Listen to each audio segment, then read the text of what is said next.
ladies and gentlemen, all of us human beings on the world, we are all the same from every country in the world. I had people here from Algeria a couple of years ago, and they said, I told them the story of the salt. And they said, oh, when we were small, our parents would also say, here, bring some salt, and that will keep you safe. And they would never let them off. Wherever they were going to play with their neighbours, they would have some salt. But this lady was a smart lady, or as the people from the US say, smart. Smart. I think you spell it S-M-O-R-T. Smart. Smart.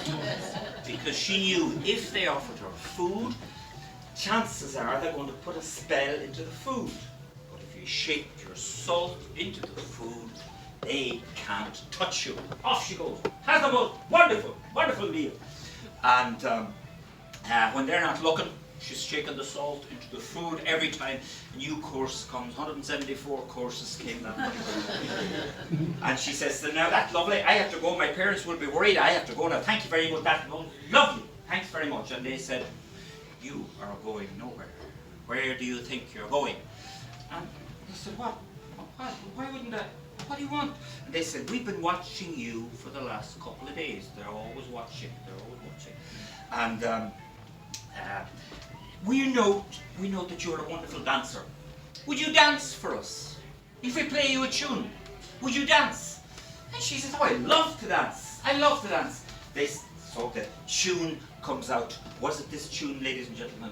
It could have been this tune, because we call this the King of the Fairies. Da da da da da da da da da da.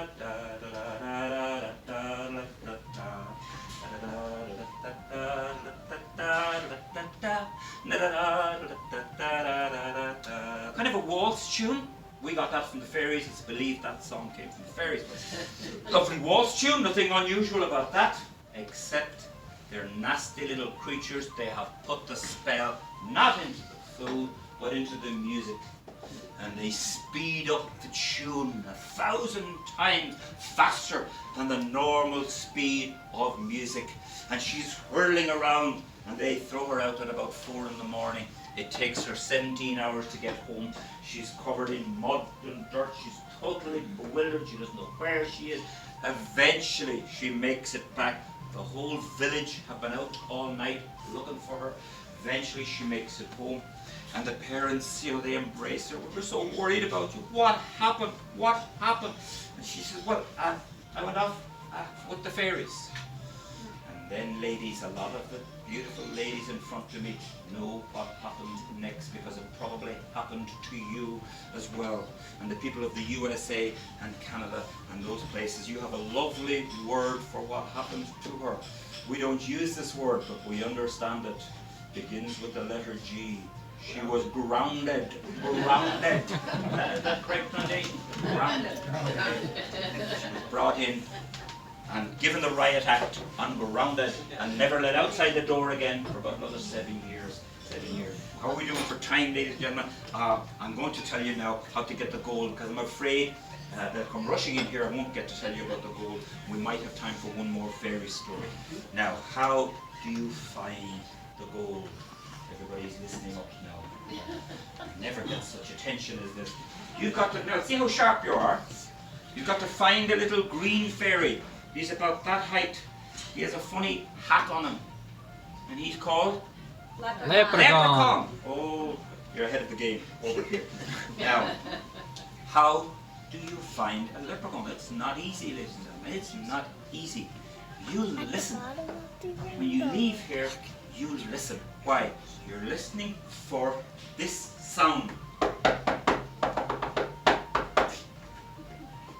is the sound of the leprechaun repairing the shoes of the fairies.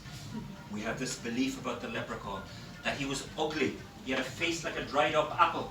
So they kicked him out and they said, you're not beautiful enough for us. So we're going to give you a job. You repair our shoes. We'll throw them out. You repair them. But ladies and gentlemen, this was the poor fellow's job. All his life repairing shoes. So ladies and gentlemen, if you leave the Brazen Head here tonight, you will see a lot of young Irish men, many young men of 20. And they'll be going around like this. They'll be going around like this all night, kind of like this. Okay. And the ear will be up like this. Okay, you'll see them. What are they doing? Who are they listening for? They're listening for leprechauns. Listening for leprechauns. Why? Because they know the second secret of the leprechaun. The leprechaun has another job, much more important than making the shoes. He mines the fairy gold. Okay, fairies have gold. I think I mentioned that to you. Okay. Now, are they going to bury the gold in the Ra? This is the place that they live. No, they're not, because the Irish would start digging. I don't care. I'll take my chances with the fairies. If there's gold down there, I'm going to find it, and I'll worry about the fairies some other time. Okay, so the fairies were smart, and they would bury the gold in a secret place. Okay, and they would tell the leprechaun that's where the gold is. And if anybody starts digging or gets near that place, even looks like they're getting near it, you cast a spell on them. Make a fool of them, and they'll forget all about it.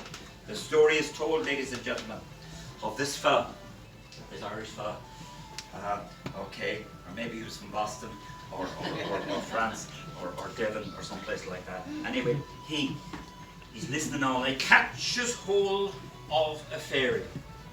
Now, we know the secret of the fairy, of the leprechaun. The leprechaun will never reveal where the gold is hidden. And if you try to get near the gold, as I said, he will cast a spell on you. But we know the secret, ladies and gentlemen. We know the secret. You catch hold of a leprechaun. Look into the leprechaun's eyes. Now, this is good eye contact. We had scary eye contact before. Okay, this is good eye contact. This is the only time the story gets better. It gets bad. If you find a leprechaun, look into the leprechaun's eyes. Never take your eyes off the leprechaun. Now, everything changes. You have the leprechaun in your spell. And it gets better, ladies and gentlemen, because you can ask the leprechaun any information, and he is honor bound, no less, to give you a truthful answer. I've no idea what honor bound means anyway, but I will go with the story for the moment. This fella catches hold of a leprechaun. Now, my little man, I have one, and he lifts him up. The legs are going like this. He's looking into his eyes. I have one question for you. You know what that question is. The leprechaun said, no, I don't. I don't know what question it is. You know damn well what it is. I want you to tell me right now, and no lies, please. I want you to tell me where is the gold buried. You have a pot of gold, and you're minding it for the fairies. So quickly now, if you wouldn't mind, please, where is the gold? The leprechaun tries. There's only one trick that he's going to try. He's in trouble. He's in trouble with the fairies now. And he says, you're looking for the gold? And the guy says, yes, I'm looking for the gold. And the leprechaun says, well, actually over in that forest, over there. If you look now, you'll see the forest. Just look over there now and you'll see the forest. He's trying to break the eye contact, okay? And the guy is too smart for this, and he says, no, I'm not looking at any forest. Now you will walk into the forest with me, and you will touch the gold with the tree. And he carries the poor little leprechaun. The leprechaun points him in the direction of the tree. He has complete power over the leprechaun. The leprechaun touches the tree, and your man looks at the tree. Wow, here's the tree. This is the gold. He looks back, he clicks his fingers to get the leprechaun to give him a shovel. He's no shovel, dark night. He's not going to leave the forest. He keeps his hand on the tree. Where's the leprechaun? Gone. In a puff of smoke, he broke the eye contact. It's getting dark, getting very dark around now, ladies and gentlemen. Oh, there's 10,000 trees in the forest. They all look the same. What is he going to do? He has a red scarf around his neck. He ties the red scarf around the tree, runs home 20 miles to get his shovel. He creates a new world speed record, okay, without the aid of any magic mushrooms or unusual substances.